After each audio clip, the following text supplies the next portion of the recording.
नमस्कार, आप देख रहे हैं बिस्तक। मैं रजत देवगन। आज जब भारतीय बाजारों की ओपनिंग होने वाली थी तो संकेत बहुत मिले जुले थे। अमेरिकन मार्केट तो तेजी बंद हुए थे। लगातार छठे ट्रेडिंग सेशन डाउ जोन हरे निशान में बंद हुआ था, लेकिन मामला एशियाई बाजारों में आकर फंस गया था। गिफ्ट निफ्टी बता रहा था कि 90 पॉइंट्स के आसपास की गिरावट देखने को मिल सकती है और चाइना का जो फैक्ट्री आउटपुट है, मैन्युफैक्चरिंग पीएमआई, वो अनुमान से ज्यादा घट गया था।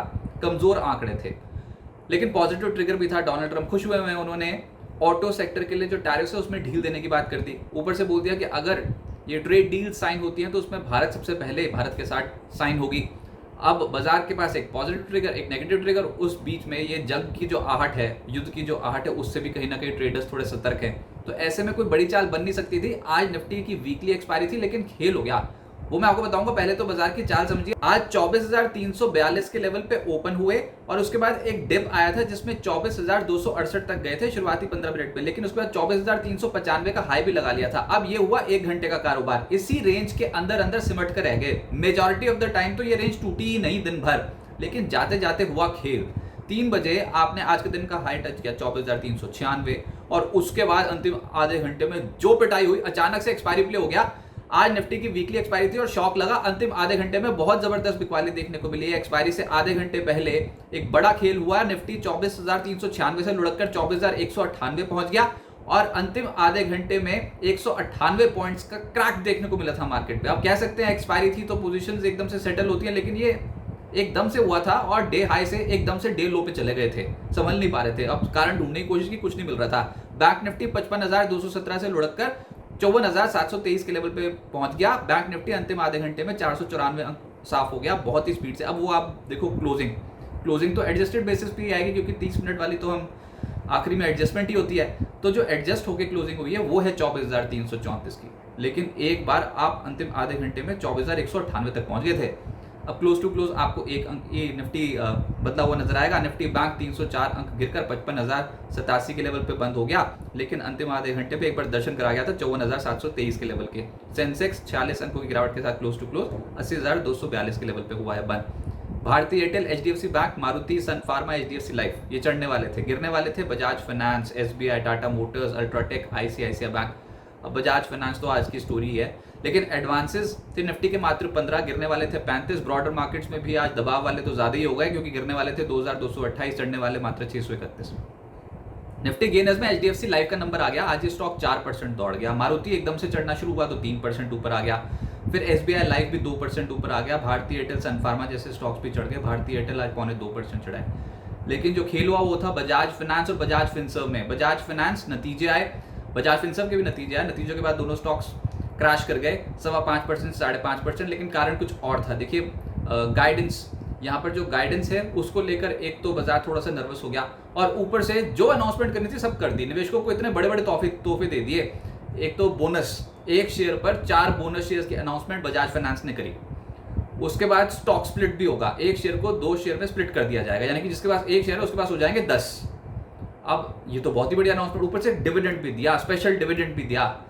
नतीजे भी ठीक साउंड कर रहे थे, लेकिन गाइडेंस में मामला अटक गया।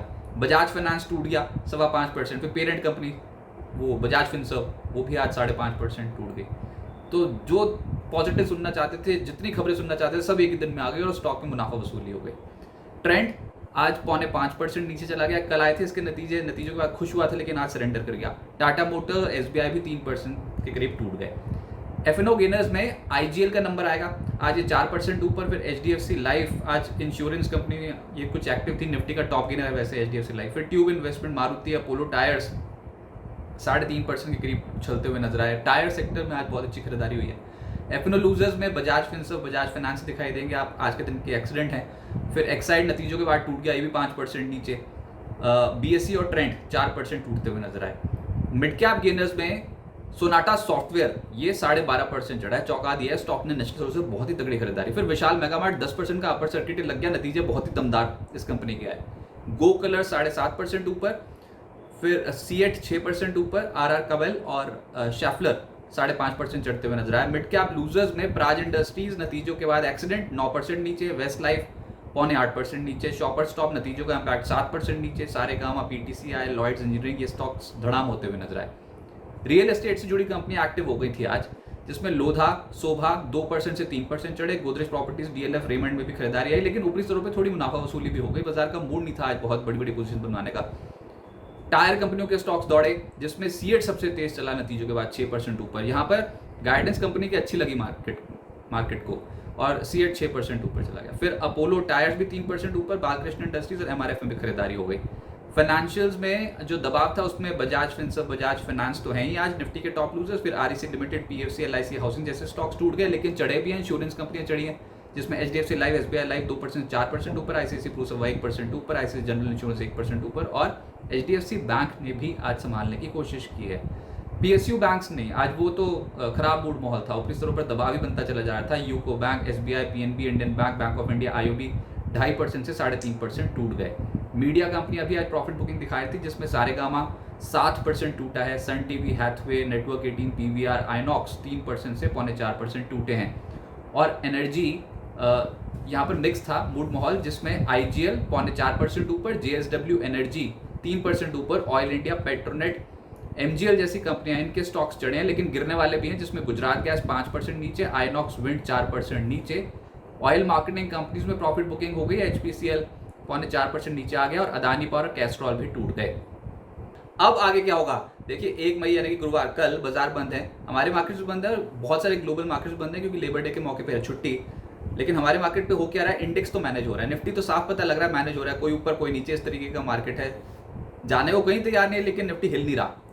एक्शन जो नेगेटिव पड़ गया वो है मिड कैप स्टॉक्स में। मिड कैप स्टॉक्स में गिरावट देखने को मिली, सरेंडर कर गए बहुत सारे स्टॉक्स, ऐसा लग रहा है एक अच्छे स्ट्रेच के बाद। अब भारत और पाकिस्तान के बीच अगर युद्ध होता है तो इससे पहले ही इसकी आहट से बाजार में थोड़ी नर्वसनेस शुरू हुई है, ऊपरी स्तरों पर थोड़ी मुनाफा वसूली इसके चलते भी, इसलिए मिड कैप स्टॉक्स में कोई बड़ी पोजीशन बन नहीं रही।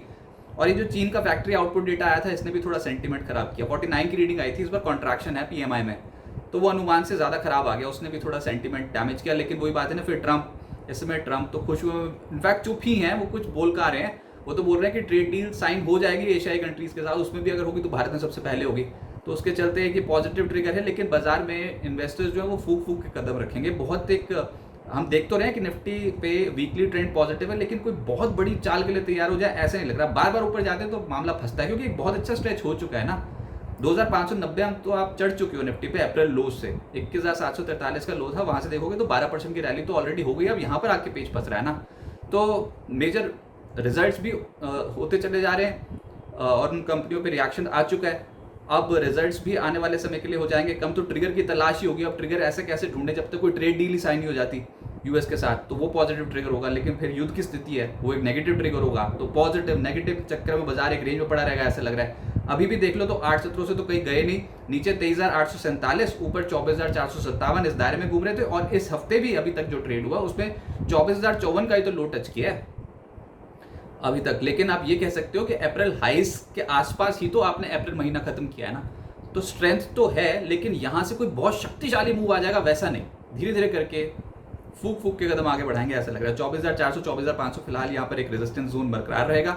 नतीजों का बहुत बड़ा इंपैक्ट पड़ रहा है। अब 1 मई को हमारी छुट्टी है, लेकिन उस बीच अदानी एंटरप्राइजेस, अदानी पोर्ट्स, दोनों निफ्टी की कंपनियां, उनके नतीजे आ जाएंगे। और 3 मई को स्टेट बैंक ऑफ इंडिया के भी नतीजे आ जाएंगे, तो देखते हैं इम्पैक्ट क्या पड़े। शुक्रवार को जब आएंगे तो इंटरनेशनल मार्केट से नहीं, हमको अपने कुछ ट्रिगर्स के बलबूते ही आगे चलना पड़ेगा। अगर जियोपॉलिटिकल टेंशन एस्केलेट नहीं होती तो फिर से चढ़ने की कोशिश करेंगे। हाँ, एक ट्रिगर है यूएस मार्केट पे आज जो देखना पड़ेगा, Q1 जीडीपी का इम्पैक्ट क्या पड़ता है। लेकिन हम जो अब बनाने की कोशिश करेंगे वो ये जो जियोपॉलिटिकल टेंशन हैं और बॉर्डर पे जो टेंशन एस्केलेट हुई हैं, इससे जुड़ी कोई भी खबर जो आएगी ना, वो मार्केट पे हिट करेगी। बार बार कोई भी डिप आएगा तो उसमें होगी खरीदारी, ऐसे लपक के ना खरीदें। स्टॉक्स मिल रहे हैं नीचे आराम से, मिड कैप्स की हालत कोई बहुत अच्छी नहीं दिखाई देती मौजूदा स्तरों पे, तो कोई डिप आ जाए तब अपनी पोजीशंस बना सकते हैं।